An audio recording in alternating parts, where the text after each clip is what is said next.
of this is based on the hadith where the Prophet sallallahu alaihi wasallam says, whoever goes to the fortune teller or a soothsayer or believes in what he says has disbelieved in what was revealed to the Prophet Muhammad.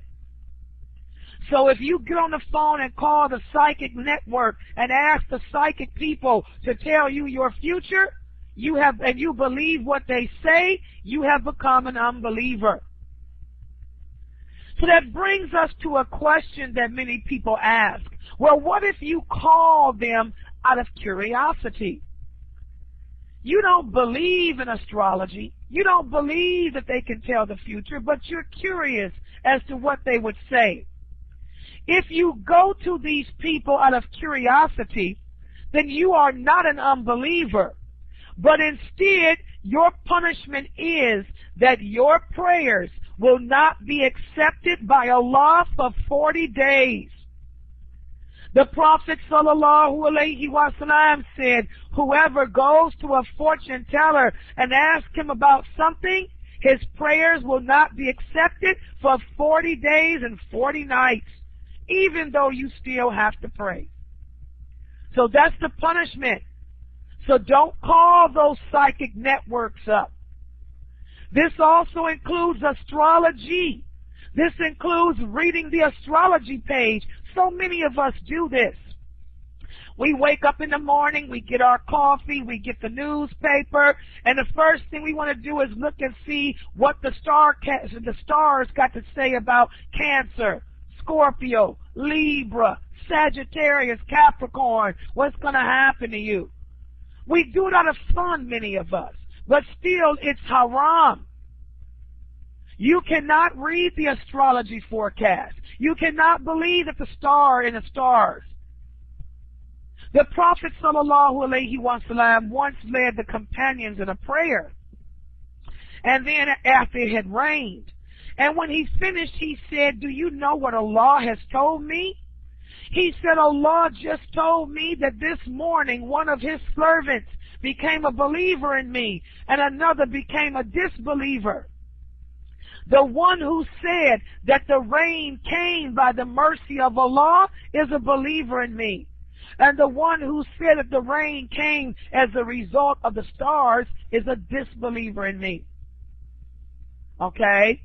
So again, this includes not even reading the horoscope, guys. Reading the horoscope and believing what it says makes you an unbeliever. And reading it out of fun will cause your prayers to not be accepted for 40 days and nights. So the person who reads the astrology page for entertainment is a sinner, because it is not permitted to do so, because this will lead to shirk. So again, stay away from the horoscope, zodiac signs, and all that stuff too.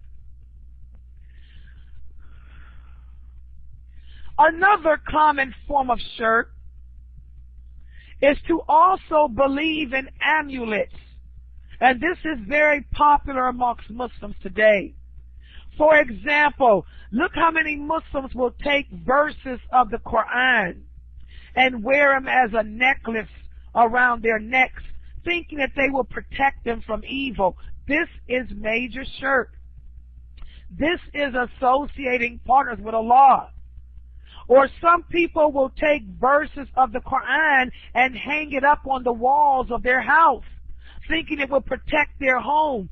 This is major shirk. Understand, guys, that nothing can happen unless Allah decrees it. And if Allah has decreed it to happen, nothing will stop it. For example, just because you have Ayat al-Kursi hanging up in your car does not mean that you won't get in a car accident. If Allah has decreed for you to be in a car accident, you're going to be in that accident, whether you have Ayat al-Kursi hanging up or not. And if Allah has decreed for you to die from that accident, you're going to die, whether you have Ayat al-Kursi hanging or not. So this is another form of major shirk, to believe that an amulet can benefit you. If you were to make a house, build a house out of the Quran, and put Quran all over the walls, it's not going to protect you from whatever Allah has decreed for you.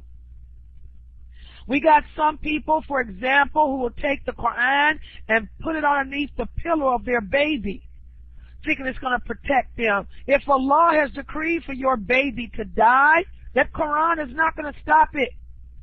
Okay? So this is another form of shirk, believing in amulets or believing that something else can benefit you. The Prophet ﷺ said, whoever hangs up an amulet is guilty of shirk. So a lot of people ask the question, well, what about this? I got Quranic verses hanging up on my wall, but not because I think they're going to protect me.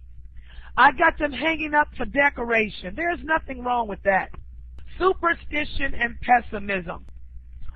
Okay, Allah tells us in the Quran, in the interpretation, the meaning, but whenever good came to them, they said, ours is this.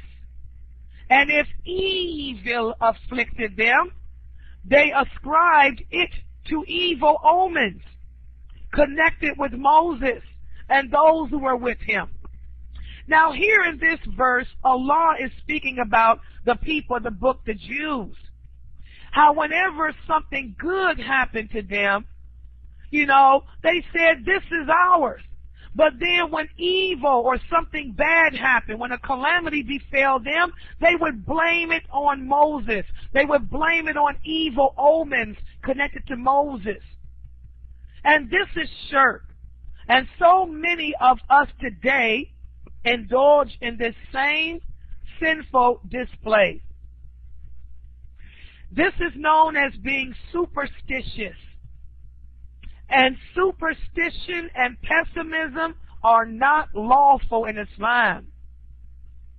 It is forbidden to practice superstition. For example, you think that if you see a black cat represents bad luck. This is superstition. If you walk underneath a ladder, 7 years of bad luck, this is superstition. Okay? Or believing in lucky charms. A 4-leaf clover means good luck. A rabbit's tail brings you good luck. Okay? All of these things are superstitious actions, and they are forbidden in Islam because they are forms of associating partners.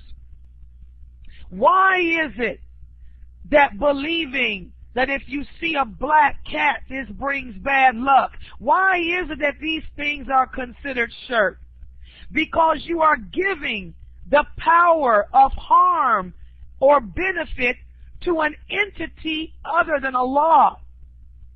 In other words, you're saying that that black cat has the power to harm you. Or you're saying that if I break this glass has the power to harm me. Or this rabbit's foot, or this 4-leaf clover has the power to benefit me. And all of this is associating partners, because this belief goes against Tawheed. This belief goes against the reality that Allah is the one in control here. The same with numbers. For example, so many people think that the number 13 is bad luck. Or, certain names are bad luck names. So how does a person cure themselves of this?